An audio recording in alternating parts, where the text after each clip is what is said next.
Goeie, op deze goed vreed, prachtig waar. We staan hier bij het begin van het Ehrenmaal. Het Sovjetische Ehrenmaal, dat is eigenlijk zo'n heel groot gedenkplak voor Russische soldaten die het verstorven binnen aan het eind van de, ja eigenlijk ik wel meer van zelfs de hele oorlog. Maar met name dan in de slag om Berlijn. Er liggen hier zo'n 100.000, dat is nogal wat. En dan verderop in de stad binnen er nog 12 zulke plakken. En in tierkarten, daar liggen direct nog zo'n 2.500. En wij zullen ze even zien hier.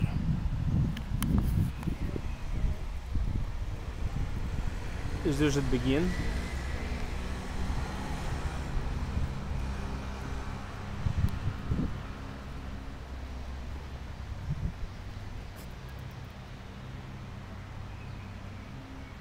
De hammer en de seine. Ewige Ruhm den Helden, die für die Freiheit und die Unabhängigkeit der sozialistischen Heimat gefallen sind. Nou.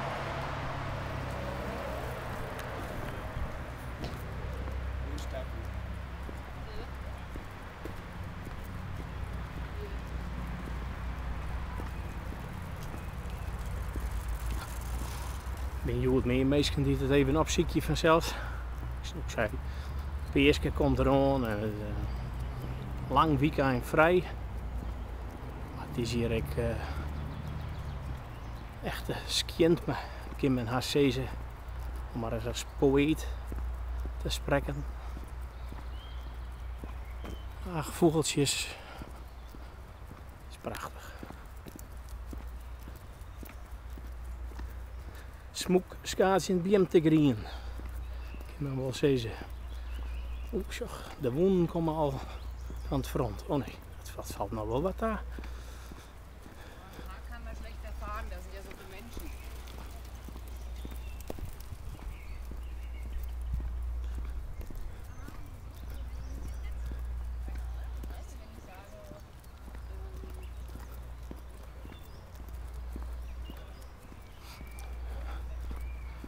Nou, de meesten hadden de honden niet vast, want het zal grif wat mee politie of opzichters in bewaarder zitten. Dat zocht ik hier ook wel wat creërs uit op de groen.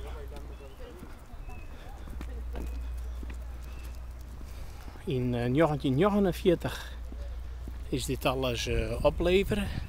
Hadden er van de eerste wedstrijd uitgekregen, zo gaat het altijd. En bij die Russen nog meer, bij de Sovjets. Dat, nou ja, 46 is die wedstrijd uitgekregen en in 49 weer het een clear. Er is een soort aks zit erin. Die ging hier omheen.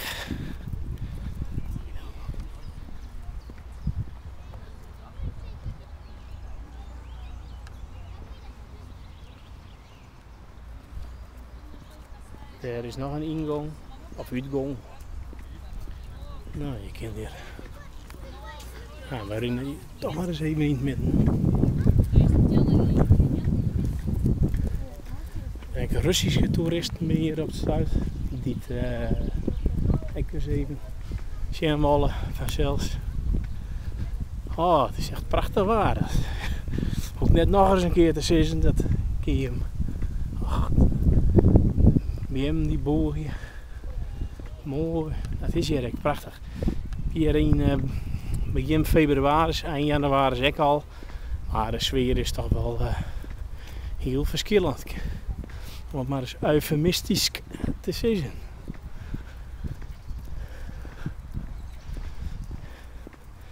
Ja, dit moeten dan vlaggen voorstellen ook, of vindels. Dan kun je de hammer en de seine erop.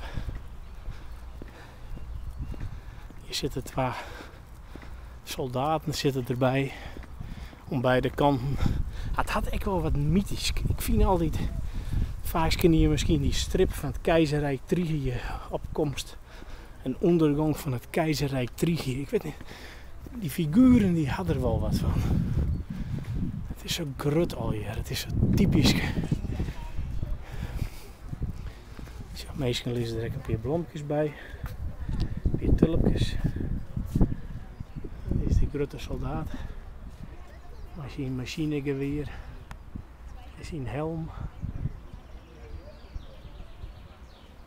In de details zijn ze wel aardig naturalistisch, die Russische beeldhouwers. Je kan gewoon de medailles op de last kun je gewoon tellen. Met inscripties en al erbij. Maar met name zijn machinegeweer. Met luchtkwolling en alles. En een trommel. Voor munitie. Het is al hier. Aan de andere kant zit het nou hier. Nou, en daar in de vierde. Het gekke is dat het vierde een beetje boud is. Dit had ik wel wat van een Frans, van Versailles zo'n beetje. Dus die elementen had ik wel mijn naam in de architectuur, denk ik. Dat er in de vierde staat het beeld dat weegt dus 70 ton. En het is meer in 2004 of 2004 als het echt eens even goed skeer maken. En mast het mijn speciale trein is het naar Rügen. Rügen, het eiland van Caspar David Friedrich in de Eerzee. Daar is het dan heel en wel restaureren. Maar wij zullen die kant ook nog even op. Misschien kuier ik er nog wel omheen, maar dat weet ik nog net. Even dynamisch via de treppen nou.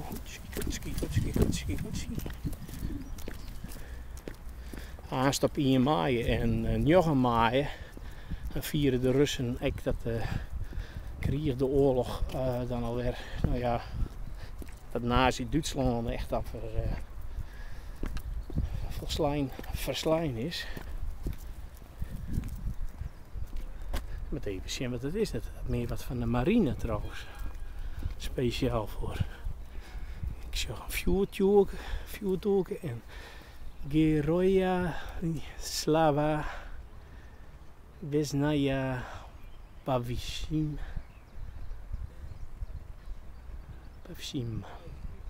Ja, in 41, 44. Dat is speciaal denk ik van de marine.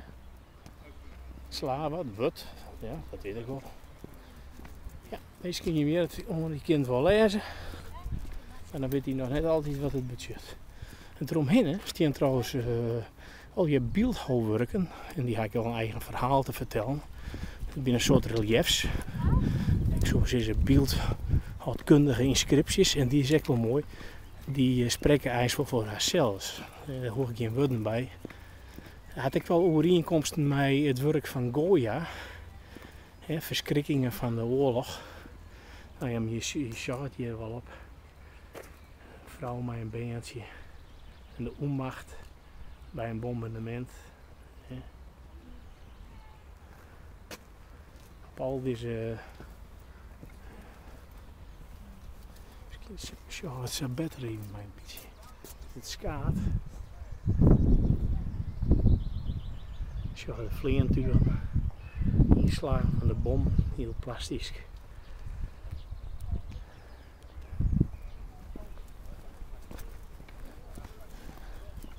Nou, zo zag het hier dus uit. En in die stikken die je hem dus zag. Daaronder liggen dus zo'n 1000 Russische soldaten.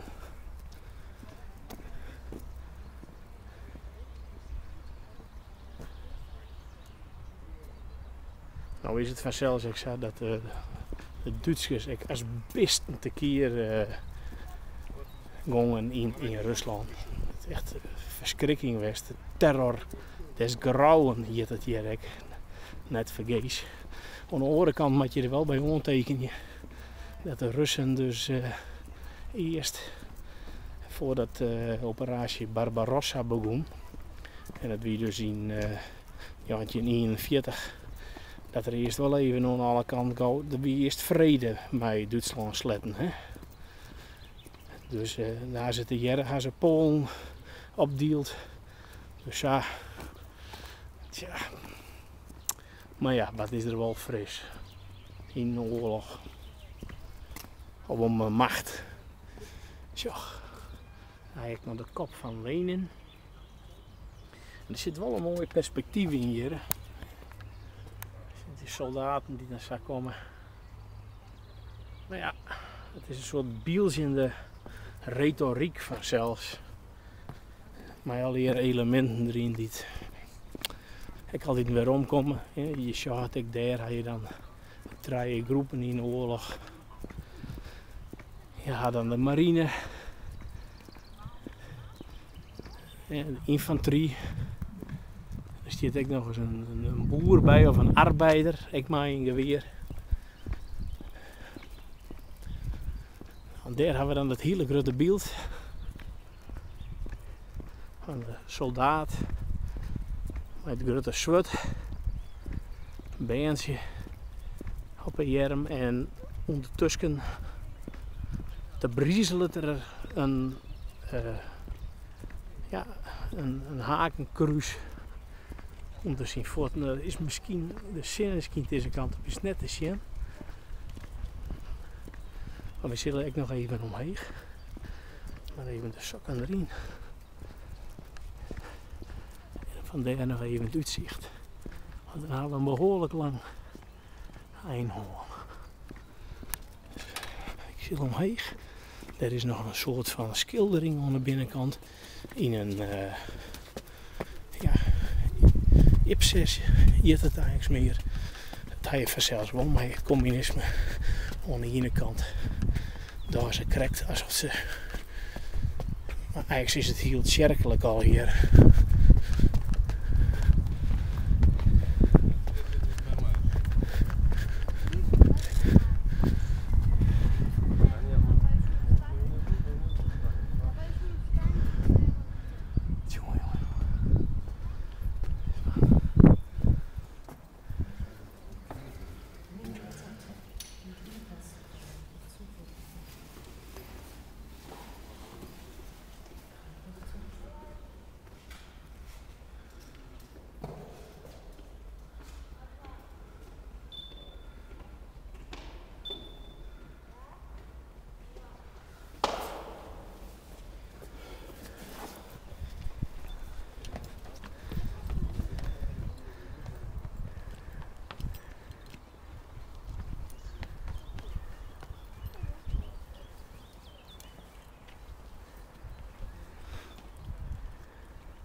In de vierde dan weer het gebouw van Allianz.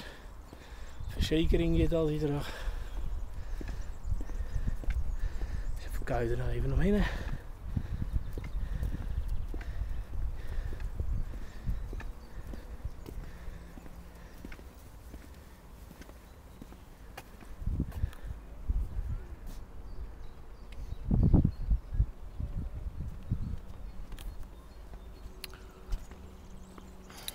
Meisje. Die om zelfs, het blijft ook wel indrukwekkend. Ik neer aan het waan. En dan maak je er wat gevoelig voor binnen en je neemt dan die beelden mee. Dus dit wie hier verder maar. Je zit nu in het Treptower Park bij Ehrenmaal, Sovjetische Ehrenmaal. Je hebt deze prachtige, mooie, goed vreed. Wens ik je hem. Misschien is dat voorbij als die met joggen. Dan net meer een goede peeske, maar of eerst een goede Christ.